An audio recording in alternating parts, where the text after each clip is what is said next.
The day I had my miscarriage, I was alone in a hospital bathroom in Portland, Oregon, shaking so hard I could barely hold my phone. It was a Tuesday in February, one of those gray Pacific Northwest days where the rain doesn't actually fall.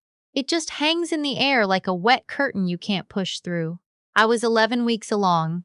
I had already told people. My coworkers knew. My friends knew. I had already downloaded 3 different baby apps and picked out a crib on Wayfair that I kept going back to look at but hadn't bought yet, because I was being careful. I was being patient. I was doing everything right.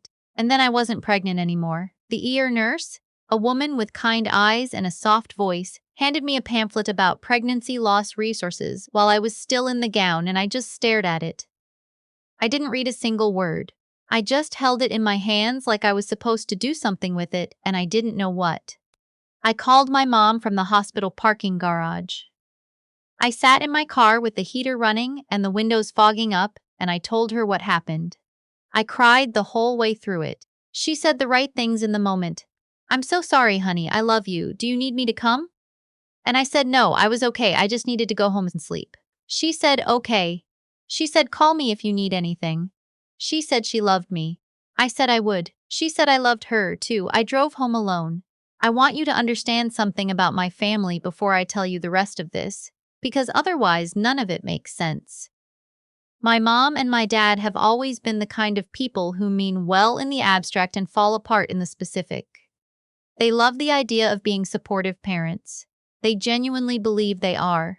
If you asked them, they would tell you, without any hesitation, that they would do anything for their kids, and they would mean it when they said it. That's the part that used to confuse me the most. They meant it. They just never actually did it. I'm the oldest of 3. My brother is 2 years younger than me. My sister is 5 years younger. I grew up in a suburb outside of Columbus, Ohio, the kind of place where everyone has a lawn and a minivan and the same 3 conversations at every neighborhood cookout. My parents were not wealthy, but they were not struggling either, until they were. My dad worked in manufacturing management. My mom did bookkeeping part-time when we were in school, then stopped when my grandmother got sick and never really went back. When I was 22 and fresh out of Ohio State with a marketing degree and a job offer in Portland, my dad sat me down and told me they were in a rough patch. The house needed a new roof. He was between bonuses. Could I help out just for a couple months? I was 22. I had just started my first real job. I said yes because he was my dad and because I thought he meant a couple months. That was 8 years ago. Over the course of those 8 years, I paid their cell phone bill. All 3 lines, my parents and my brother's. Every single month. I paid their car insurance because my dad said the rates were brutal, and he'd pay me back when things settled down. I floated their mortgage 3 times during stretches where my dad was between jobs or my mom had a medical bill that knocked everything sideways. I bought my sister's prom dress when she was a junior because my mom called me crying, saying they just didn't have it, and she didn't want my sister to miss out. I flew home twice a year and paid for my own flights, and also usually ended up picking up the grocery run and the dinners out because it was easier than watching my parents quietly stress about the check. I kept a spreadsheet for a while. Then I stopped keeping it because the number was making me feel sick. I never talked about it. Not really. Not with my friends in Portland, not with my coworkers, not with anyone. There's this particular shame that comes with being financially supportive of your parents when you're in your 20s and 30s. It's not the kind of thing people understand unless they've lived it, and even then, they sometimes still don't understand it. People want to ask why you didn't just say no. They don't understand that no has a cost too, that the cost of no is the guilt and the worry and the phone calls and the what-ifs, and sometimes the math just doesn't work out in favor of saying it. I had a good job. I made decent money. I was careful. I maxed out my 401k. I had an emergency fund. I didn't overspend. But I was not building the life I should have been building at my age because too much of what I made was flowing somewhere else. My brother, by the way, was 30 years old and living in my parents' basement and working part-time at a sporting goods store. He had been doing this for about 4 years. He told everyone he was figuring things out. My parents told everyone he was going through a transition. Nobody in my family seemed to find this unusual, or if they did, they didn't say so. My partner, I'll call him by his first initial T, had been with me for 3 years by the time I had the miscarriage. He knew about the money situation with my family. He didn't love it, but he understood it in the way people understand something they can see is complicated even if they've never lived it themselves. He was patient. He was kind. He was the one who held me when I got home from the hospital that February Tuesday and didn't say anything, just held me while I cried into his shirt in the entryway of our apartment. T took the next 3 days off work to stay with me. He made soup. He watched television with me and didn't comment on the fact that I kept rewatching the same 2 episodes of the same show over and over because I couldn't focus on anything new. He handled everything quietly and without being asked. My mom texted me the day after to check in. I appreciated that. I texted back that I was doing okay, just resting. She sent a heart emoji. My dad called 3 days later. I almost didn't answer. I was in the middle of a therapy appointment. I'd started seeing my therapist about a year earlier, partly because of the money stress and partly because of some anxiety stuff I'd been managing, and I let it go to voicemail and called him back that evening. "Hey, sweetheart," he said, and his voice had that particular quality it gets when he's about to ask me for something. I know that voice the way you know a song you've heard too many times. "I hope you're doing okay. I just wanted to check in." "I'm doing all right," I said, "day by day." There was a pause. Then he said, "So listen, I don't want to bring this up at a bad time, but your brother is he's got some really exciting news. He's going to propose to Kristen. Kristen is my brother's girlfriend of about 18 months. She seems fine. I've met her twice." "Oh," I said. "That's nice." "Yeah, it's a big deal. And your mom and I were thinking, we were thinking it would be really special to throw them an engagement party. Something they can really remember, a real celebration." I waited. "We were thinking probably around $5,000 to do it right. Venue rental, catering, invitations, you know how these things add up. And we were wondering if you'd be able to help cover it." I was sitting on the edge of my couch in the apartment I shared with T in Portland, Oregon, in the same zip code as the hospital where I had been 3 days ago, 6 days after I had lost a pregnancy that I had already told people about, and my father was asking me for $5,000 for my brother's engagement party. I didn't say anything for a moment.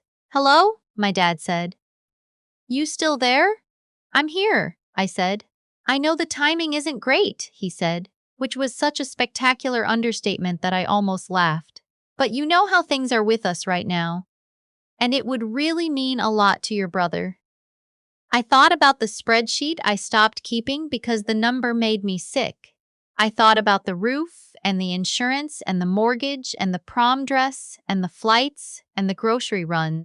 I thought about sitting in the hospital parking garage with the windows fogging up calling my mom.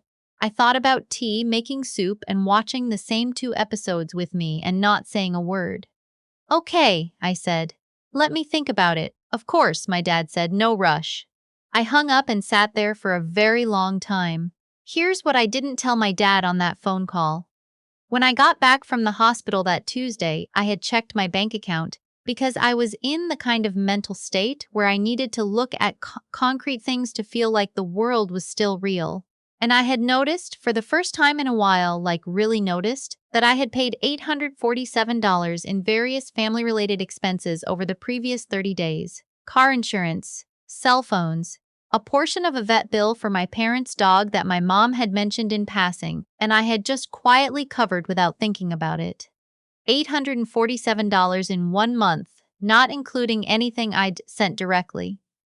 I sat with that number for a while. Then I went and found my spreadsheet, the one I had stopped updating about 2 years prior. I pulled it up and I looked at the last number I'd entered, and I thought about everything that had happened since then, and I made a rough estimate. And then I closed the laptop because I felt like I was going to pass out. I don't want to tell you the number. It's embarrassing. Not because I'm ashamed of helping my family. I'm not, exactly. But because the number represents something I am ashamed of, which is how long I let something go on that I knew wasn't right. and how little I ever did about it. It was more than most people's annual salary. I will leave it at that. I talked to my therapist the next day. I told her about the phone call. She didn't react with the shock I was half expecting. She just nodded slowly and said, "What do you want to do?" I said I didn't know. She said, "Yes, you do." She was right. I did know. I had known for a long time. The knowing had just been sitting underneath everything else like a layer of sediment.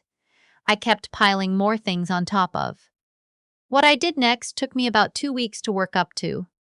I'm not someone who makes dramatic decisions quickly. I've always been a slow processor. I circle things for a long time before I act on them. T knew something was happening, but he gave me space to work through it, which is one of the reasons I love him. I made a list, not for dramatic purposes. I'm a marketing professional. I make lists for everything, but because I needed to see the thing clearly before I could talk about it. The list had 2 columns. One column was labeled "What I've provided." The other was labeled "What I've received in return." I'm not talking about money in the second column. I'm talking about presence. I'm talking about the kinds of things you actually need from your family when your life gets hard. When I had my appendix out at 26, I was in the hospital for 2 days. Nobody flew out. My mom sent a DoorDash gift card. When I got laid off at 28 during a round of company-wide cuts, I was unemployed for 11 weeks. My dad called once to see how the job search was going. He also asked, that same call, whether I could still manage the car insurance. When T and I had a hard stretch a couple years ago, the kind of stretch where you're not sure if you're going to make it. I didn't tell my family because I knew they wouldn't know what to do with it. I handled it with T and with my therapist and with my best friend, who has nothing to do with my family and who drove over at 10 p.m. on a Wednesday when I called her crying and stayed until 2 in the morning. When I lost the pregnancy, my dad waited 6 days to call, and when he did, it was to ask for $5,000. I made my decision. I called my dad back on a Sunday afternoon. T was home in the other room. I'd asked him to be there, not on the call, just in the building. "Hey," I said when my dad picked up. "So I've been thinking about what you asked." "Yeah?" His voice was hopeful in that way that made something in my chest go tight. "I'm not going to be able to help with the engagement party," I said. "And actually, I need to talk to you about some other stuff too." I told him I was stopping the cell phone payments at the end of the month. I told him I was not going to be able to continue covering the car insurance. I told him that any future financial emergencies were beyond what I could take on going forward. I kept my voice steady. I had practiced this, actually, not a script, but the shape of it. My therapist had helped me think through how to say the things I needed to say without it becoming a fight. My dad was quiet for a moment. Then he said, "I don't understand. Where is this coming from?" I almost said, "It's coming from the fact that you called me 6 days after my miscarriage to ask for money for a party." But I didn't, because that wasn't the point, exactly. That moment hadn't created the problem. It had just been the moment I finally saw it clearly. "It's been a long time coming," I said. "I should have talked about this a long time ago. That's on me. But I can't keep going the way we've been going." "We're your family," he said. "I know," I said. "Your brother is getting engaged. This is a big moment. I know. I hope it's wonderful. I'm just not in a position to fund it." He told me I was being selfish, he said, and I want to be very precise here because the words burned themselves into my memory. He said, "You have so much, and you're holding it back from the people who raised you." I thought about the 2 columns. "I have to go," I said. "I love you." I hung up. My mom called 4 minutes later. I let it go to voicemail. The voicemail was 6 minutes long, and it covered, in no particular order, how much they had sacrificed for me growing up, how I was hurting my brother during the happiest time of his life, how I was being influenced by T to turn against my family, how I had changed since moving to Portland, and how she was devastated. I listened to it once, sitting on the kitchen floor with my back against the cabinets, and T crouched down next to me holding my hand. Then I put my phone face down and cried for a while. Not because of what she said. Not because of the guilt trip, which was considerable. I cried because of the exhaustion of it. The particular exhaustion of being someone's child and having spent years trying to earn something that was never quite within reach, and finally accepting that it wasn't going to come. The next morning, I did two things. The first thing I did was call my cell phone carrier and remove my family's lines from my account. I gave 30 days notice because I didn't want to be cruel. I wanted them to have time to set up their own plan. I also called my insurance company and removed my parents from my policy. The second thing I did was open Venmo and send my dad 5,000. Wait, no, I didn't. I sent him 01 at the memo line said, Engagement Party Fund. I stared at it for a sec after I hit send. Then I put my phone down and made myself breakfast for the first time in about 2 weeks. Actual breakfast, scrambled eggs and toast. And I sat at the table with tea, and we ate and talked about something completely unrelated, and outside the window, the February rain was finally doing the thing where it actually falls instead of just hanging there. My dad texted me 40 minutes later. "What is this?" I replied, "The most I can do right now." He didn't respond after that. My brother texted me that evening. The text was long and capitalized in places it didn't need to be, and it covered most of the same territory as my mom's voicemail with the addition of calling me a terrible sister and pointing out that he had always been there for me, which was, I want to be gentle here, not a description I would apply to our actual relationship. We were fine. We were civil. We texted on birthdays. We had not had a real conversation in probably 2 years. I read the text. I didn't respond. My mom tried calling 3 more times over the next week. I let all 3 go to voicemail. I listened to each one. They cycled through guilt, anger, confusion, and then something that sounded almost like sadness. Not the performed sadness of the first call, but something quieter and more real. I felt a lot of things listening to them, and none of those feelings were simple. I talked to my therapist every week for the next 2 months. We talked a lot about the difference between closing a door and locking it, about what I actually wanted my relationship with my family to look like if I was the one designing it, about the grief that lives inside letting go of the version of your family you needed them to be. In April, about 2 months after everything, I texted my mom, just a text. I said I loved her and I missed her, and I wasn't ready to talk about money, but I was open to talking. She called back within 10 minutes. We talked for almost 2 hours. She cried. I cried. We didn't solve anything. We didn't come to any grand resolution. But she said something near the end of the call that I keep coming back to. She said, "I think we let things go on too long without really looking at them." And I said, "Yeah, I think so too." It wasn't an apology. It wasn't what I might have wanted, if I'm being honest about what some part of me had hoped for. But it was real.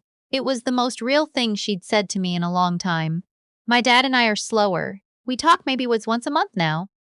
The conversations are shorter than they used to be and more careful, which is both better and sadder depending on the day. He hasn't apologized for the phone call. I haven't brought it up directly. We're both circling something, and I think we both know it, and neither of us is ready to name it yet. My brother got engaged in March. I sent Kristen a card, an actual card written by hand congratulating her. I didn't attend the engagement party. I heard it was a nice dinner at a restaurant. No $5,000 venue, no catering, no invitations, just family and a few friends, and I imagine it was probably exactly fine. T and I are doing well. We got a dog in the spring, a rescue named something I'll keep to myself because she's mine in private and nothing to do with any of this. She is the best thing to happen to me in a while. She has no idea any of this happened, and she loves me unconditionally, and honestly, that kind of simplicity turns out to be exactly what I needed. I still have the spreadsheet. I haven't updated it. I don't think I will. What I did instead, a few months after everything, was open a new spreadsheet. This one has a single column. It's labeled Future. It has things in it like down payment fund, travel savings, emergency account, retirement contributions, the crib I was looking at on Wayfair back in February that I still want to buy someday. The numbers in this spreadsheet only go in one direction. I'm 33 years old. I have a good job and a partner I love and a dog who makes me laugh every single day. and a therapist who asks the right questions, and a best friend who shows up at 10 p.m. on Wednesdays. I have a relationship with my parents that is still figuring out what it's going to be. And somewhere in my dad's Venmo account, there is a 1 cent transaction with a memo that says, Engagement Party Fund, that I hope makes him think. Even now, even a little bit. Not out of cruelty. I want to be clear about that. But because sometimes the smallest thing is the one that says everything you needed to say and couldn't,